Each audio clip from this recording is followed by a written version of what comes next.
8वें में अभी हमने क्या खत्म किया, ब्लड वेसल्स खत्म किया, ठीक है। ब्लड वेसल्स के बाद हम क्या स्टार्ट करेंगे, टेक्टाइल कार्पल्स। कौन से कार्पल्स, टेक्टाइल कार्पल्स, ठीक है। तो ये कहाँ पाए जाते हैं ये हमको देखना है, तो इसमें ठीक है, तो टेक्टाइल कार्पल्स ये कहाँ पाए जाते हैं और कहाँ पाए जाते हैं, ये डर्मिस में पाए जाते हैं, ठीक है। डर्मिस में पाए जाते हैं और ये क्या काम करते हैं हमको ये देखना है, ठीक है। तो ये क्या करते हैं, डर्मिस के तंत्रिका तंतु, तंत्रिका तंतु मतलब क्या कहलाता है, नर्वस फाइबर्स, ठीक है। तो ये डर्मिस के नर्वस फाइबर्स के स्पर्श कणिका टेक्टाइल कार्पस विद्यमान रहती है। जो नर्वस फाइबर्स होते हैं, नर्वस फाइबर्स का जो सबसे लास्ट वाला पार्ट होता है वहां पे क्या पाया जाता है, टेक्टाइल कार्प सेल्स पाए जाते हैं। क्या पाए जाते हैं, कार्प सेल्स, ठीक है। अब ये कार्प सेल्स कैसे होते हैं, तो ये किस आकार के होते हैं, ये अंडा आकार के होते हैं। कैसे होते हैं, ये अंडा आकार के होते हैं, ठीक है। इनकी आकृति की तंत्रिका आतांक ही होती है। ये वस्तुतः कैसे होते हैं, ये नॉर्मल अंडा आकार के और इनकी आकृति नर्व एंडिंग में ही होती है। ये कहाँ, मतलब मैंने पहले ही बताया कि कहाँ पाए जाते हैं टेक्टाइल कार्प सेल्स, ये जो नर्व होता है नर्व फाइबर्स के एंडिंग में पाए जाते हैं। कहाँ पाए जाते हैं, नर्व फाइबर्स के जो तंत्रिका तंत्र होता है, तंत्रिका तंत्र का जो लहर तंत्रिका तंत्र, मैंने बताया था ना, तंत्रिका तंत्र ऐसे जाल टाइप का पूरी बॉडी में ऐसे फैला हुआ होता है। तो इसका जो ये वाला पार्ट है, ठीक है, इस वाले पार्ट में क्या पाया जाता है, टेक्टाइल कार्प सेल्स पाए जाते हैं। और ये टेक्टाइल कार्प सेल्स कहाँ पाए जाते हैं, डर्मिस में पाए जाते हैं, ठीक है। तो यहाँ समझ में आया, यहाँ तक समझ में आया, यहाँ तक समझ में आया। ये कहाँ पाए जाते हैं, टेक्टाइल कार्प सेल्स कहाँ पाए जाते हैं, डर्मिस में पाए जाते हैं, ठीक है।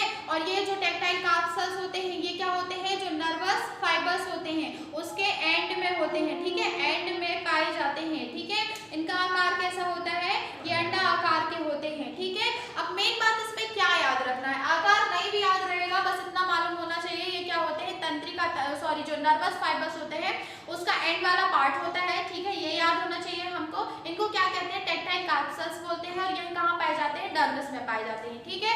अब मेन चीज इनका काम हमको याद होना चाहिए कि आखिर ये कार्य क्या करते हैं। तो ये क्या कार्य करते हैं, ये हमको टच का एहसास दिलाते हैं, स्पर्श है ना, स्पर्श की संज्ञा जिसको हम बोल देते हैं, टच का एहसास दिलाते हैं। जैसे कोई भी वस्तु ठंडी है, कोई भी वस्तु गर्म है, ठीक है, जैसे बॉटल में ये पानी है, तो मेरे को ये बॉटल सामने रखी है तो कैसे मालूम चलेगा इसमें पानी ठंडा है कि गर्म, जब तक मैं जिसको जब तक स्पर्श नहीं करूंगी तब तक मुझे नहीं मालूम होगा। तो क्या मेरे स्पर्श करने से मुझे मालूम चल जाएगा ठंडा है, क्यों मालूम चल जाएगा, क्यों मालूम चल जाएगा, टेक्टाइल कार्प सेल्स की वजह से, ठीक है, क्योंकि ये क्या है, नर्वस का एंडिंग वाला पार्ट होता है, इसका कनेक्शन कहाँ से होता है, हमारे ब्रेन से, ठीक है।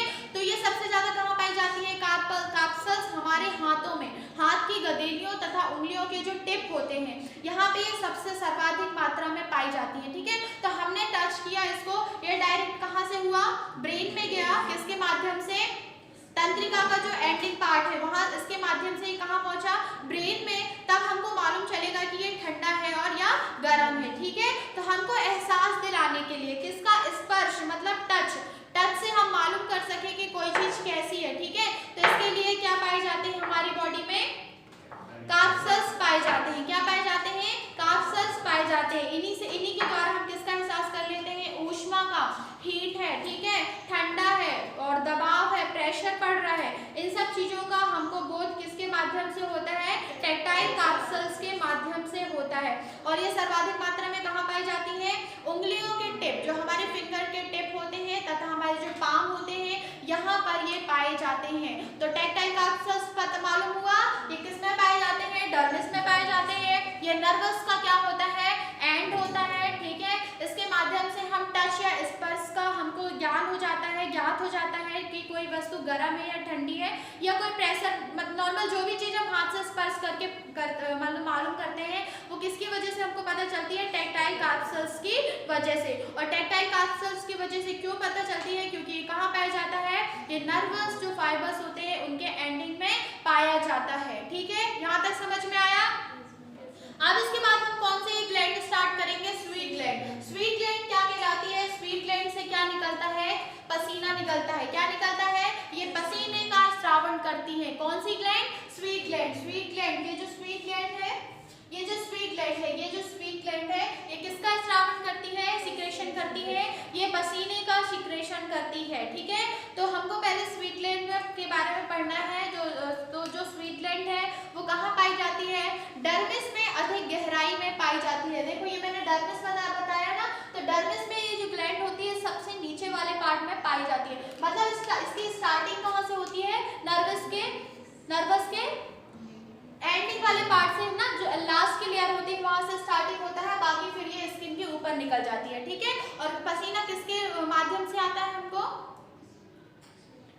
छोटे छोटे छिद्र होते हैं ना हमारी स्किन में, उसके माध्यम से क्या निकलता है? पसीना निकलता है। ठीक है, तो ये डर्मिस की अधिक गहराई में पाया जाता है और इसमें कौन सा टिश्यू ये कौन सा एडिपोज टिश्यू में स्थित होती हैं। ठीक है, अब ये जो प्रत्येक श्वेत ग्रंथि या जो प्रत्येक स्वीट ग्लैंड होती है वह एक सूक्ष्म कुंडलित नली के रूप में होती है। सूक्ष्म कुंडलित नली का मतलब ये देखो, ये कुंडलित है ना, कुंडलित का मतलब ये ऐसी घूमी हुई जो संरचना होती है इसको हम क्या बोल देते हैं? कुंडलित। तो ये जो पूरी होती है ये कुंडलित नली के आकार में होती है, मतलब एक नली होती है, एक ट्यूब होती है, पर वो कैसी हुई होती है? घूमी हुई होती है। ठीक है, तो समझ में आया? प्रत्येक ग्रंथि एक सूक्ष्म कुंडलित नली के रूप में होती है जिसमें एक सर्पिल उत्सर्गी वाहिनी होती है। उत्सर्गी वाहिनी का मतलब क्या होता है? जहां से कोई पदार्थ निकलता है ना। उत्सर्जन का मतलब क्या होता है? कोई भी चीज निकलना। जैसे हमारा यूरिनरी सिस्टम हम किस में पढ़ते हैं?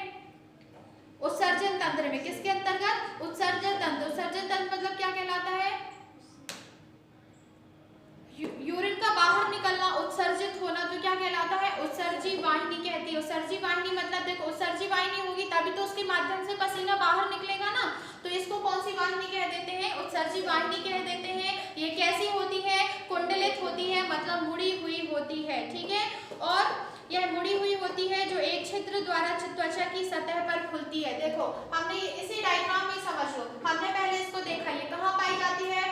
डर्मिस के लास्ट में पाई जाती है। ठीक है, नीचे वाली लेयर में पाई जाती है। अब ये कैसी होती है? कुंडलित होती है, मतलब घूमी हुई होती है। ठीक है, और ये ट्यूब होता है जो कैसा हुआ होता है?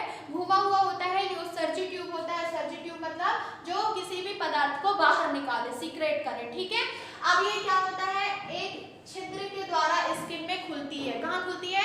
स्किन में, और स्किन के माध्यम से स्किन में क्या निकलता है? पसीना बाहर निकलता है। ठीक है, ये त्वचा की सतह पर खुलती है। ठीक है, समस्त शरीर के डर्मिस में असंख्य ग्रंथियां होती हैं। हमारे शरीर में, हमारी पूरी बॉडी में बहुत सारी कौन सी? स्वीट ग्लैंड्स पाई जाती हैं। ठीक है, ये शरीर के किन्हीं स्थानों पर अधिक तथा किसी स्थान पर कम पाई जाती है। बॉडी के अकॉर्डिंग ये कहीं ज्यादा और ये कहीं पे कम पाई जाती है। ठीक है, इसके बाद पसीना कैसा होता है? श्वेत या मतलब जिसको हमने पसीना कह लिया, दृश्य एवं अदृश्य रूप में होता है जो इन छिद्रों से निरंतर निकलता रहता है। ठीक है, जो पसीना श्वेत ग्रंथियों से स्रावित होने वाला सक्रिय स्राव है जो जल, लवण एवं अन्य पदार्थों का बना होता है। अब पसीना निकलता है किसके माध्यम से? स्वीट ग्लैंड के माध्यम से। ठीक है, स्वीट ग्लैंड कैसी होती है? उत्सर्जी नली होती है। कैसी होती है? कुंडलित नली होती है। पसीना कहाँ निकलता है? हमारे स्किन में। ठीक है, अब पसीना कैसा किससे मिलकर बना होता है? जल से और किससे मिलकर बना होता है? जल से, लवण से तथा और अन्य अल्प पदार्थों से मिलकर क्या बना होता है? पसीना बना होता है। शुद्ध पसीना तनुजलीय घोल होता है जिसकी प्रकृति उदासीन होती है। जो पसीने का जो पीएच होता है वो कैसा होता है? उदासीन। ठीक है, उदासीन पीएच मान कितना होता है? 7। कितना होता है? उदासीन। और जो क्षारीय होता है वो कितना होता है? 6.5।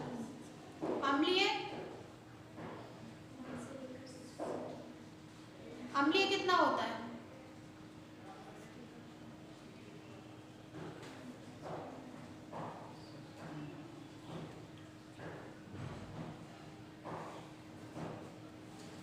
वीडियो खत्म नहीं पूछती।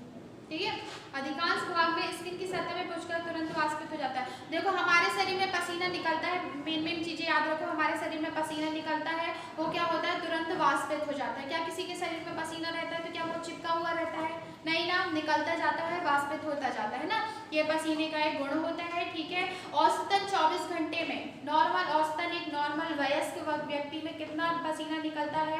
500 से 600 मिलीलीटर। ठीक है, हमने कल लिखा था औसतन जो वयस्क नॉर्मल व्यक्ति होता है, हमारे जैसे जो यंगर व्यक्ति होता है, उसमें कितना नॉर्मल पसीना निकलता है, 500 से 600 लीटर तक का मिलीलीटर का पसीना उत्सर्जित होता है। और गर्म मौसम में और अधिक परिश्रम दौरान पसीना अधिक निकलता है ना। तो पसीना कितना निकलता है नॉर्मल वयस्क में, 500 से 600 मिलीलीटर। और नॉर्मल कितना निकलता है, नॉर्मल मतलब गर्मियों के मौसम में जब हम ज़्यादा काम कर लेते हैं, गर्मी भी बहुत ज़्यादा होती है, तो थोड़ा ज़्यादा पसीना निकलता है। ठीक है, तो पसीना मतलब यहाँ तक समझ में आ गया ना। अब हम कोई खाद्य पदार्थ खा रहे हैं, जैसे मसाले, बहुत ज़्यादा मिर्ची खा ली हमने, तो एकदम से बहुत ज़्यादा पसीना निकलने लगता है ना। बहुत ज़्यादा मिर्ची खाने के बाद भी पसीना बहुत ज़्यादा निकलने लगता है, यही सब। ठीक है, अब पसीना क्या करता है, पसीना हमारे शरीर का क्या करता है, टेम्परेचर क्या करता है, नॉर्मल करके रखता है। ठीक है, हमारे बॉडी का जो जल संतुलन होता है, गर्मी के टाइम पे बहुत ज़्यादा पसीना निकल जाए तो हम लोगों को डिहाइड्रेशन हो जाता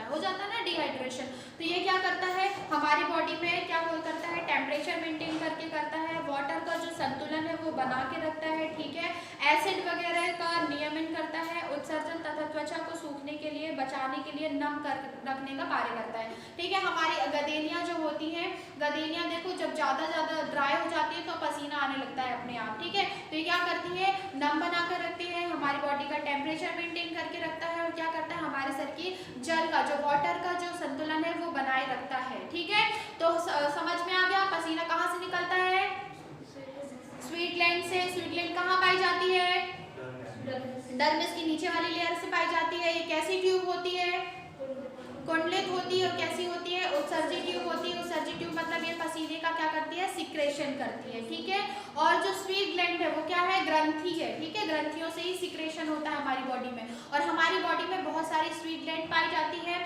औसतन नॉर्मल वयस्क में कितना पसीना निकलता है, 500 से 600 मिलीलीटर। गर्मियों के मौसम में थोड़ा अधिक वो निकलता है क्या, पसीना। ठीक है, अब पसीना हमारी बॉडी में क्या करता है, बॉडी का टेम्परेचर मेंटेन करके रखता है, और क्या करता है, हमारी बॉडी के वाटर का जो संतुलन है उसको बनाए रखता है। और क्या काम करता है ये, और क्या काम करता है, हमारे शरीर की जो त्वचा होती है उसको सूखने से बचाता है, तथा हमारी स्किन को क्या, नम बनाकर रखता है। ठीक है, यहाँ तक समझ में आ गया। ठीक है, तो आज की क्लास यहीं तक। हमने क्या क्या देख लिया, ब्लड वेसल्स देख लिया, टेक्टाइल कार्पल्स देख लिया, स्वीट ग्लैंड देख लिया, कल हम सेबेसियस ग्लैंड देखेंगे। ठीक है, तो आज की क्लास यहीं तक। नेक्स्ट क्लास में हम क्या देखेंगे, सेबेसियस ग्लैंड। Thank you.